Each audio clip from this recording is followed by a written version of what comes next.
अमेरिकी राष्ट्रपति ट्रंप का खार्ग द्वीप पर कब्जा करने का प्लान खतरनाक हो सकता है। अगर अमेरिका ऐसा करता है तो यह ब्रिटेन सेना के उस इतिहास को दोहराएगा जिसमें तुर्की ने उन्हें परास्त कर दिया था। नमस्कार, आदाब, सत श्री अकाल। मैं हूं मनोज नारायण सिंह और आप देख रहे हैं मंथन टुडे। मिडिल ईस्ट में जारी जंग के बीच अमेरिकी राष्ट्रपति डोनाल्ड ट्रंप का टारगेट खार्ग द्वीप है।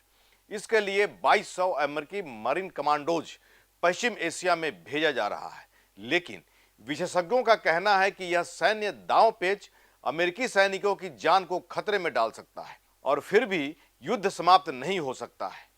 दरअसल खार्ग द्वीप को ईरान का जीवन रेखा माना जाता है, जहां से ईरान का लगभग 90% तेल एक्सपोर्ट होता है। खार्ग द्वीप लंबे समय से ईरान के तेल निर्यात का मुख्य रास्ता रहा है। यह द्वीप समुद्र के किनारे स्थित है, जहां पानी इतना गहरा है कि बहुत बड़े टैंकर, जिन्हें वेरी लार्ज क्रूड कैरियर्स कहा जाता है, उन पर तेल लोड किया जा सकता है। ये टैंकर लगभग 20 लाख बैरल तक तेल ले जा सकते हैं।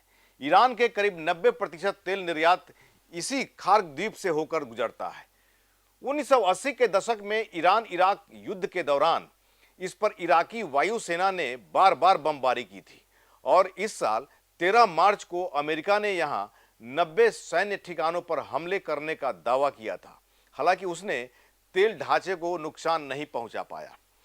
अगर अमेरिका खार्ग द्वीप पर हमला करने का फैसला करता है तो यह संभवतः एक अस्थायी कदम होगा, जिसका मकसद ईरान के ईंधन निर्यात को रोककर उस पर दबाव बनाना होगा ताकि वह हॉर्मुज स्ट्रेट पर अपनी पकड़ ढीली करे और वाशिंगटन की मांगों को माने। ट्रंप की योजना इस द्वीप पर कब्जा कर ईरान की आर्थिक रीढ़ तोड़ने की है, लेकिन यह भूल अमेरिका की ओवर कॉन्फिडेंस को मुश्किल में डाल सकती है। ईरान के पास भी ऐसी ही सस्ती और घातक सी माइंस और फास्ट अटैक बोट्स मौजूद हैं। यही नहीं, ईरान का भूगोल भी तुर्की से मिलता जुलता है। पूरे समुद्री तट पर खड़ी और ऊंची पहाड़ियां हॉर्मुज स्ट्रेट की तरह ही तुर्की का डार्डानेल्स है, जो 1915 में डेथ ट्रैप बना था। अगर अमेरिका सैनिक खार्ग तट पर उतरते हैं तो वह ईरानी सेना के लिए बहुत आसानी से टारगेट बन सकते हैं। अगर ईरानी सैनिक अमेरिका के 1 या 2 लैंडिंग जहाज भी डुबो दिया तो पूरा ऑपरेशन फेल हो सकता है। माना तो यह जा रहा है कि ईरान ने इस द्वीप पर अपनी सुरक्षा को और मजबूत कर दिया है, घेराबंदी कर दिया है, जिसमें सतह से हवा में मार करने वाली मिसाइलें भी शामिल हैं। ईरान ने यह कहते हुए अमेरिका पर दोहरे रवैये का आरोप भी लगाया है कि एक तरफ तो वह शांति वार्ता की बात कर रहा है, जबकि दूसरी तरफ क्षेत्र में सैनिक भेज रहा है। इन बलों के करीब 5000 अमेरिकी मरीन और 82वीं एयरबोर्न डिवीजन के लगभग 2000 पैराशूट्स शामिल हैं। इससे ये अटकलें लगाई जा रही हैं कि अमेरिकी मरीन और पैराट्रूपर्स इन दोनों बलों का इस्तेमाल खार्ग पर कब्जा करने और उसे बनाए रखने के लिए किया जा सकता है। सैद्धांतिक रूप से पैराट्रूपर्स रात में हवाई हमला कर सकते हैं ताकि 20 वर्ग किलोमीटर के इस छोटे से द्वीप के अहम ठिकानों पर कब्जा किया जा सके। एम्फीबियंस लैंडिंग के लिए अमेरिकी मेरिन को जहाजों से तैनात किया जाएगा, जिनमें ऑस्प्रे टिल्ट रोटर विमान और लैंडिंग क्राफ्ट एयर कुशन्ड जैसे समुद्री रास्ते से उतरने वाले उपकरणों का इस्तेमाल हो सकता है।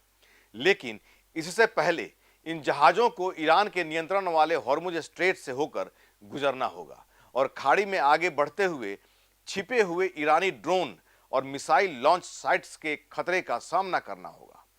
हवाई या समुद्री किसी भी तरह से लैंडिंग के दौरान सैनिकों को एंटी पर्सनल माइंस और ड्रोन हमलों का सामना करना पड़ सकता है। इन मरीन एक्सपेडिशनरी यूनिट्स की ताकत इतनी अधिक है कि अमेरिकी सेना के सफल होने की संभावना ज्यादा है, लेकिन यह भारी संख्या में जान माल के नुकसान की कीमत पर हो सकता है। इसके बाद अमेरिका के सामने उस इलाके को लंबे समय तक अपने नियंत्रण में बनाए रखने की चुनौती होगी, जबकि ईरान की मुख्य भूमि से लगातार हमलों का खतरा बना रहेगा।